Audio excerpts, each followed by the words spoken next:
বাংলাদেশে সবচেয়ে বড় বিদ্যুৎ সেক্টরে বিনিয়োগকারী হচ্ছে চায়না, চীন। চীন আমাদের অকৃত্রিম বন্ধু। চীন সবসময় আমাদের বন্ধু হিসেবে কাজ করেছে এবং চীন সরকার বাংলাদেশে খুব বড়ভাবে বিনিয়োগ করেছে বিদ্যুৎ সেক্টরে। চীনের সব বিনিয়োগ স্থগিত করে দিয়েছে এই বিদ্যুৎ উপদেষ্টা, ভারতের অনুচর। যেহেতু সে ভারতকে বিদ্যুৎ সেক্টর আবার দিয়ে দিয়েছে, আওয়ামী লীগকে বিদ্যুৎ সেক্টর আবার দিয়ে দিয়েছে, সেহেতু সে ভারতের অনুচর এবং আওয়ামী লীগের দালাল। এখন তিনি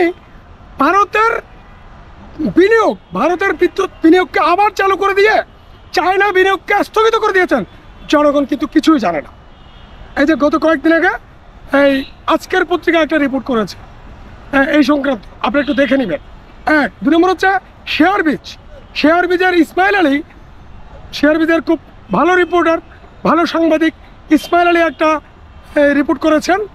সেই রিপোর্টগুলো আপনি দেখেন যে সেখানে কীভাবে বিদ্যুৎ সেক্টরকে এই সরকার, আমি ডক্টর ইউনূস সরকার বলি না, আমি বলি ডক্টর আসিফ নজরুল সরকার, আসিফ সার পুরো বিদ্যুৎ সেক্টরকে ভারতের হাতে আবার তুলে দিয়েছে, আওয়ামী লীগের হাতে আবার তুলে দিয়েছে ফজলুল কবির খানের মধ্য দিয়ে। এখন আমরা যে লড়াই ফ্যাসিবাদের বিরুদ্ধে করেছি, খুনি হাসিনার বিরুদ্ধে করেছি, 16 বছরের অত্যাচার, নির্যাতন, নিপীড়নের বিরুদ্ধে করেছি, ফজলুল কবির খান, আসিফ নজরুল, সেই আওয়ামী লীগ, সেই ভারত, সেই ফ্যাসিবাদের প্রতিনিধিত্ব করছে আমাদের বিপ্লবীদের রক্তের উপর দাঁড়িয়ে সচিবালয়ের চেয়ারে বসে। তাহলে এখন করণীয় কি আপনারাই ঠিক করেন। আমি যদি বলি এটা করণীয়, তখন আপনি বলবেন মানে আমি পাগলা হয়ে গেছি, আমি বেশি বুঝি, এটা বলবেন। আমি বলবো না, আমি জাস্ট সমস্যাগুলোকে চিহ্নিত করছি, সমস্যাগুলোকে দেখিয়ে দিচ্ছি। এখন এই উপদেষ্টা যারা শহীদের রক্তের উপর দাঁড়িয়ে উপদেষ্টা হয়েছে, তারা শহীদদের রক্তের সাথে, জীবনের সাথে বেইমানি করছে, সেটা আমি তুলে ধরেছি। এই যে আহত, 4 মাস হয়ে গেল, আহতদের অবস্থা কি? কারো হাত নাই, কারো পা নাই, কারো 2 চোখ নাই, কারো 1 চোখ নাই, কারো মাথায় গুলি, কারো বুকে গুলি, কারো শরীরের প্রত্যেকটা অঙ্গ প্রত্যঙ্গে গুলি আর গুলি, হাসিনার গুলি। এখন এই আহতদের চিকিৎসা করে নাই কে? সরকার, ডক্টর আসিফ নজরুলের সরকার।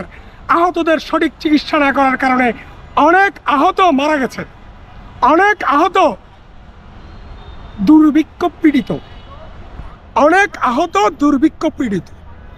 আহতদের কোনো খবরই নেই নাই, অনেক শহীদ পরিবারের কোনো খবরই নেই নাই।